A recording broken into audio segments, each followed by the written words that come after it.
এই পৃথিবীর আজ পর্যন্ত কোনো ব্যক্তি নাই যিনি পৃথিবীর প্রাণী ভাষা বোঝে। কিন্তু নবী সুলাইমান আলাইহিস সালামকে আল্লাহ এমন ক্ষমতা দান করেছিলেন, ছোট্ট পিপিলিকা যার আওয়াজ আমরা শুনতে পাই না, কিন্তু নবী সুলাইমান আলাইহিস সালাম সেই ছোট্ট পিপিলিকার আওয়াজটাও বুঝতে পারতেন। একদিনের ঘটনা, নবী সুলাইমান আলাইহিস সালাম তিনি তার সৈন্যদেরকে নিয়ে যাচ্ছিলেন, জঙ্গলের ভিতর দিয়ে যখন যাচ্ছিলেন তাকে দেখার পরে পিপিলিকাদের বাদশা, পিঁপড়াদের বাদশা একটা ঢিবার উপরে উঠলেন, একটা টিলার উপরে উঠলেন। ওঠার পরে তার সমস্ত প্রজাদেরকে লক্ষ্য করে বললেন, হে আমার পিঁপড়া প্রজা, তোমরা শোনো, এই পথ দিয়ে, তোমাদের রাজপথ দিয়ে নবী সুলাইমান তার সৈন্যদেরকে নিয়ে আসতেছে, অতএব তোমরা দ্রুত যত তাড়াতাড়ি পারো গর্তের ভিতরে প্রবেশ করো, তা না হলে নবী সুলাইমানের সৈন্যদের ঘোড়ার পায়ের খোঁড়ার আঘাতে তোমরা ইন্তেকাল হয়ে যাবে। ছোট্ট পিপিলিকা তার প্রজাদেরকে ডেকে ডেকে এই কথা বলছে। সেই পিপিলিকাটা ছিল ওই সমস্ত পিঁপড়াদের বাদশা। পিঁপড়া এমন একটা প্রাণী, দেখবেন পৃথিবীর সবচেয়ে সুশৃঙ্খল প্রাণী হলো পিঁপড়া।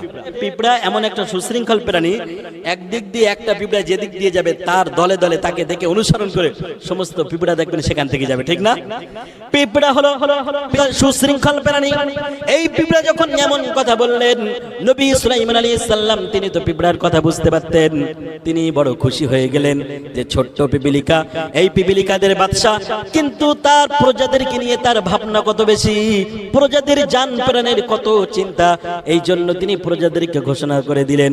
সুলাইমান আলাইহিস সালাম হাঁটতে হাঁটতে ওই পিঁপড়াদের বাদশার পাশে চলে আসলেন। চলে আসার পরে নিজের দুই আঙুল দিয়ে ওই ছোট্ট পিপিলিকাটাকে হাত দিয়ে ধরে নিজের হাতের উপরে রাখলেন। জোরে বলুন সুবহানাল্লাহ। হাতের উপরে রেখে সুলাইমান নবী ছোট্ট পিপিলিকাকে প্রশ্ন করছে, হে পিঁপড়ার বাদশা, তুমি হলে পিঁপড়ার বাদশা, আমি হলাম মানুষের বাদশা। তুমি পিঁপড়ার বাদশা আর আমি হলাম। আমার ভাইরা, ছোট্ট পিপিলিকাকে নবী সুলাইমান আলাইহিস সালাম প্রশ্ন করলেন, পিপিলিকা তুমি হলে পিঁপড়াদের বাদশা আর আমি হলাম এই জামানার মানব থেকে শুরু করে জিন, সমস্ত জাতির বাদশা আল্লাহ আমাকে বানিয়েছে।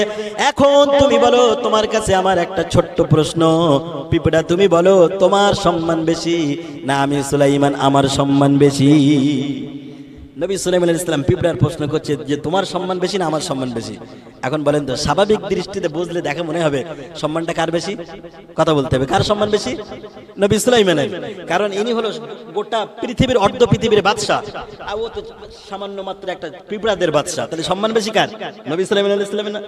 এমন প্রশ্ন যখন নবী সুলাইমান আলাইহিস সালাম করলেন, সাথে সাথে ওই পিঁপড়া বললেন, বাদশা সুলাইমান, আপনি আমাকে এমন একটা প্রশ্ন করেছেন, এই প্রশ্নের উত্তর অবশ্যই আমি দেব, কিন্তু এই প্রশ্নের মধ্যে আপনি আমার একটা প্রশ্নের উত্তর দিয়ে দেন, তারপরে আমার প্রশ্নের, আপনার প্রশ্নের উত্তরটা আমি দিয়ে দেব। নবী সুলাইমান আলাইহিস সালাম বললেন, পিঁপড়াদের বাদশা বলো, তোমার কি এমন প্রশ্ন?